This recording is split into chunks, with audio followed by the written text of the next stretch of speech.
Mr. Taliaferro TV, how's everybody doing out there? Kevin Love, he loves Cleveland and he gets a new max deal. So let's just call it what it is.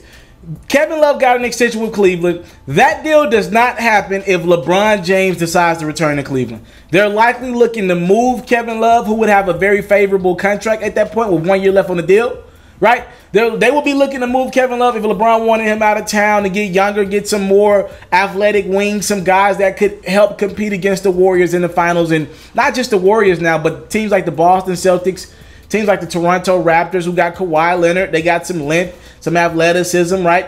So, again, this only happens because LeBron left. It's the same thing that happened with Chris Bosh. LeBron left Miami, went back home to Cleveland. The Miami Heat didn't want to go back to square one, so you reward a guy who you probably wouldn't have gave that amount of money to. The Heat overpaid for Chris Bosh, right? You wouldn't have given that deal to Kevin Love if LeBron decides to stay. You're probably looking to move Kevin Love. If not, you're looking to sign a shorter deal. But right now, Cleveland's like, we just don't want to go back to as irrelevant as we was. We'll do anything to keep as much as we can around. I mean, LeBron did. What sucks is LeBron convinced Kevin Love to come to Cleveland. And now LeBron's gone. And now the Cleveland Cavaliers are probably going to be one of the worst teams in the league next year.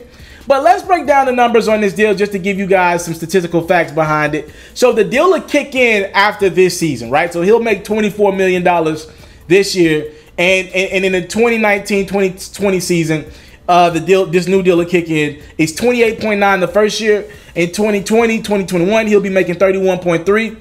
In the 21-22 season, he'll be making 31.3. And then on the back end, he actually saved the Cavs some money. In the last year of his deal, he'll be making about 28 million, 28.8, somewhere along the lines of that. He could have got upwards of 35 million that last year, that deal. But he's actually helping the Cleveland Cavaliers to an extent if they're, looking to go out and get a free agent at the time, if they need that extra $7-8 million to do whatever, that money will be available. Trust me. The Cavs will not be over the luxury tax anymore. They don't have to worry about that game anymore. Nobody's coming to sign with Cleveland. Trust, they'll be fine, right? Remember, Dan Gilbert, pretty much for the last 8 years that LeBron has been in Cleveland, he's went over that luxury tax. Now, you could question if he's made the best moves out there, but I don't think anybody's questioning the last 4 or 5 years, right? They got to the finals, 4 straight times?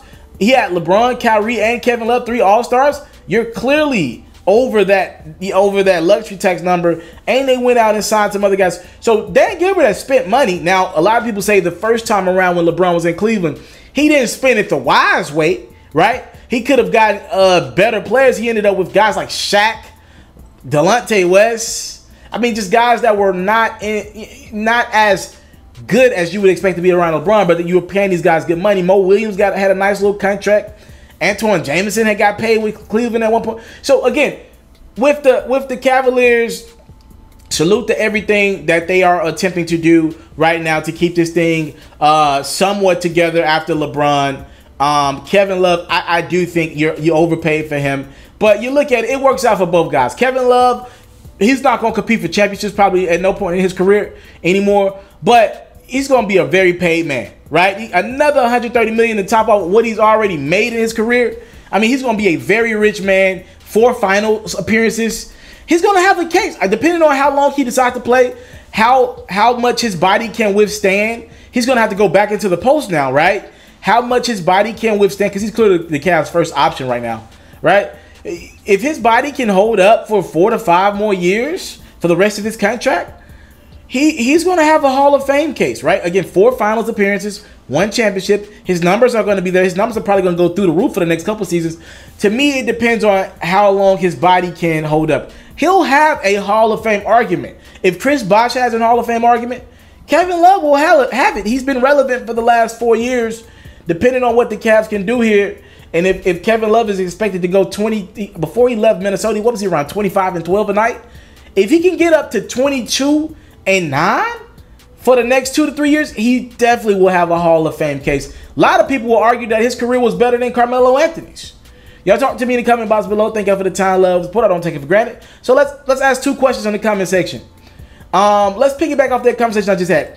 Would Kevin Love crack your Hall of Fame if he does put up big numbers for the Cavs for the next 3 years And also, would you have gave Kevin Love the extension that the Cleveland Cavaliers gave him? Again, that number, they're going to, so the deal will kick in after next season. It's 4 years, $120 million more for a guy who, at the bare minimum, he made sacrifices to be in Cleveland, and they're rewarding him for staying loyal to the organization. I came from nothing, but I want everything God has for me. I interview celebrities. I talk sports. I still represent the culture. I got the kids. You are now tuned in. Yeah, we locked in right now, Mr. TALIAFERRO. Mr. TALIAFERRO. Mr. TALIAFERRO. Mr. TALIAFERRO. Shout out to Mr. TALIAFERRO. You're watching Mr. TALIAFERRO TV. Mr. TALIAFERRO TV. Here with the triple B's, you can't do nothing but win.